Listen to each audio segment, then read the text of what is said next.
Hello, I'm Steven, the calculator guy, and tonight we're going to talk a little bit about Solana. I know it's a long time coming.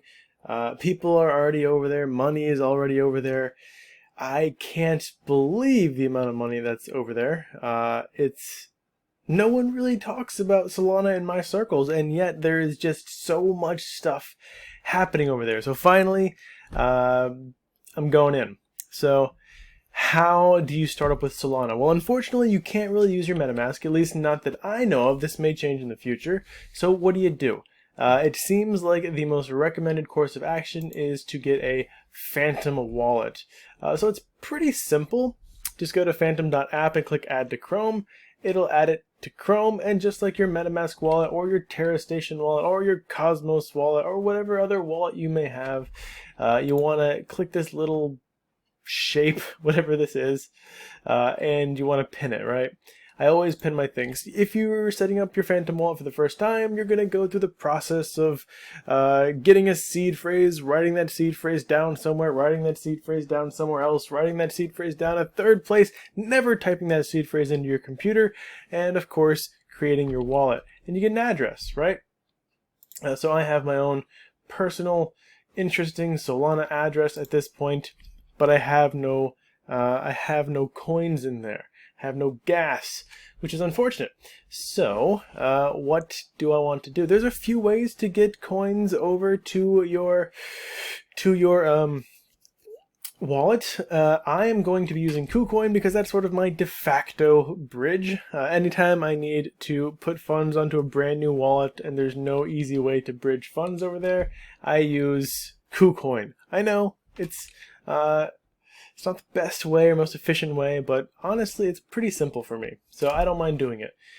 So what you do is you get money onto your KuCoin, you swap it to USDT, then you buy Solana. That's what I do. You can also, I believe, I can't promise this, I know you can use FTX to send Solana, and I'm almost certain you can use Binance Smart Chain to send Solana. So those are two other options, FTX and Binance.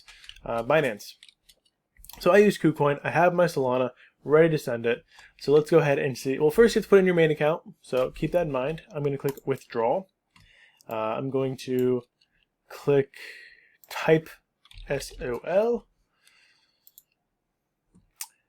And then I've got some money in here, so I'm going to utilize those funds, mobilize those funds, send them to my Solana address, which is, click on this little spooky phantom, copy, paste.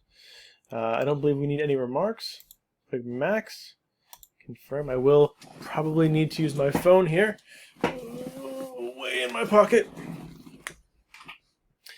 So while I have you, while I'm talking to you guys, I will also be going over some farms today on the Solana blockchain. And not only farms, but also a yield aggregator, also known as auto compounding farm, which I got really excited about, because if you know me, then you know I love those. 4, 5, 6, 3, 2, is that right? Hopefully. Successful. So we'll see.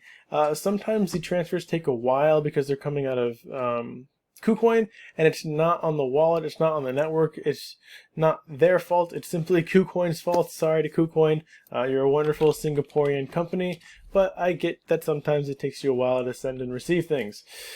So we're going to give that a few minutes, and while we give that some time, we're going to look at a few of the protocols on Solana. One of the biggest ones, one of the sort of the memeiest ones, is Invictus DAO. So Invictus DAO has this weird sort of owl creature staring at me, very bohemian, but you can bond, you can stake. I don't understand why its market cap is so high. It makes no sense to me, to be honest. There's nothing different about it that I can see. I do know that they used Rust to completely recreate it, so mad props to the developers there for doing that. That's great. It's amazing. You know, they recreated an Ohm fork from I don't want to say from scratch because they had the source code, but they had to do it in Rust. So at least that's what I heard. I believe that's the case. And so, big ups there. Maybe maybe that's how they got the karma to earn all of this ridiculous amount of investment. So, anyways, the APY is I mean, it's insane compared to any other investment that you would normally see. But as far as ohm forks go, it's moderate with a mere 14.6% APY. But I like that they're doing like very staunch. Just we want stable coins, right? You have the liquidity pool token for Invictus USDC, and you have USDT and you have USDC. So they're really a hard focus on stable coins, which means their treasury is going to be like a very stable treasury. So that's one of the biggest protocols. It's app.invictus.dao.fi. They have an active Discord. By all means, go check out their Discord. See if it's for you, right? If you want to DAO on one of the wealthiest chains, going into the Solana chain sort of feels like when I was younger and I used to go into those richer neighborhoods on Halloween to get the good candy. It just feels like this is a place with a lot of corporate money, and not the way that Binance has corporate money, but like these are the hippies that had a lot of money, just threw it all into Solana. A lot of venture capitalists. But who knows? That could just be the vibe that I'm getting. Like, each chain definitely has its own vibe. Avalanche feels sort of open and airy, and there's these big protocols, but one's way over there, one's way over there. You have Snowball, maybe the auto compounding place. You got Wonderland Time. You got Trader Joe taking over a big chunk. Then you have Phantom, which is like sort of this spooky Halloween themed chain, just full of farms, right? It's almost like you're got scarecrows. I'm getting way off track here, but each chain sort of has a vibe to it, right? Solana definitely has a vibe to it. So let's hop over to Raydium, which is like the biggest farm, biggest swap that I know of on the Solana chain. Has some really great farms with some decent APR. Ray is the native token here. If you think Raydium is going to do anything sort of like Spirit Swap or Spooky Swap or Trader Joe's, maybe Ray could be a good investment. I haven't looked at the chart for Ray, so don't ape in based off anything that I say. But just consider it maybe sort of similar or analogous to those other coins. Then they have, so here's a swap if you want to look at it. Kind of sushi-esque. Trading. Oh, neat. So they have this sort of cool built-out platform with limit orders? No kidding. Very interesting. So you can do that apparently. Then they have pools. Now remember, pools you're just getting the trading fees. I looked at the pools.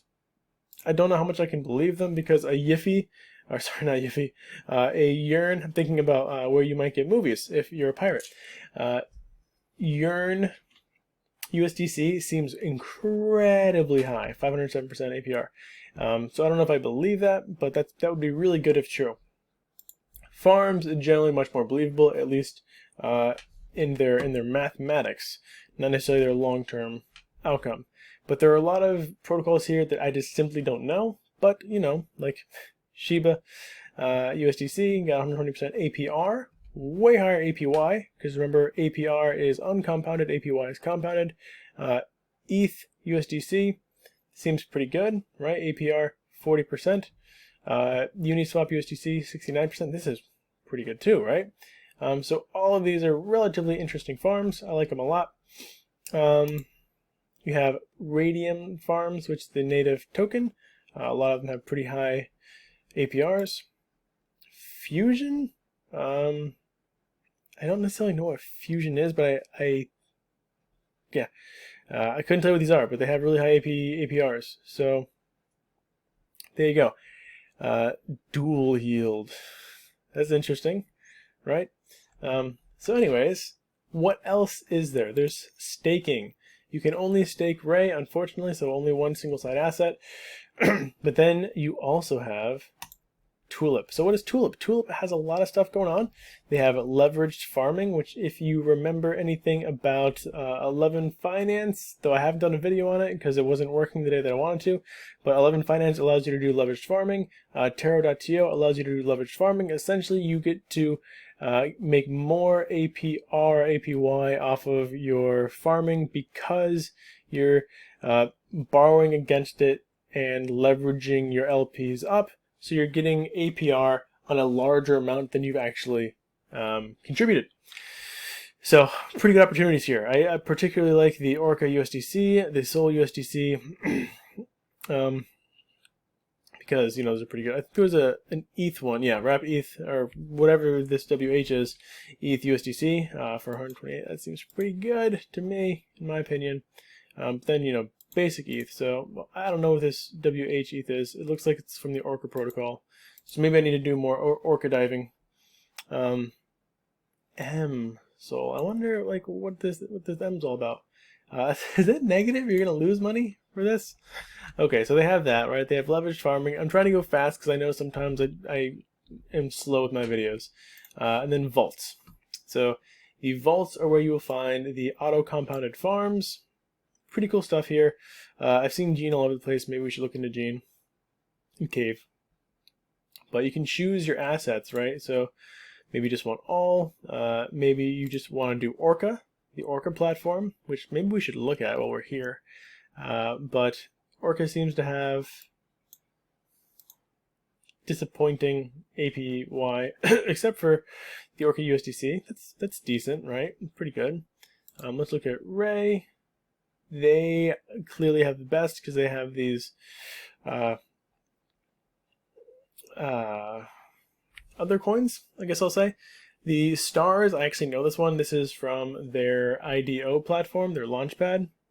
So that could be a decent play if you're holding it up to a particular IDO. Saber must be another farm. Seems to have some good pairs, a lot of similar pairs we're seeing here compared to the other one. So that's pretty much my exposure to Solana so far. So far we have a DAO if you want to participate in an Ohm fork.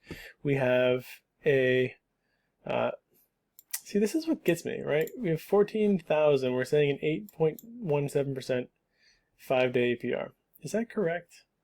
What is the... Oh, right. So this doesn't have 8-hour rebases. It's rebased it's rebased constantly. That was one of the interesting things about this protocol. So it's a little bit harder for me to calculate, but maybe I'll have to build a calculator for this, just for fun. Neat. Okay, now I have some extra motivation to look into this.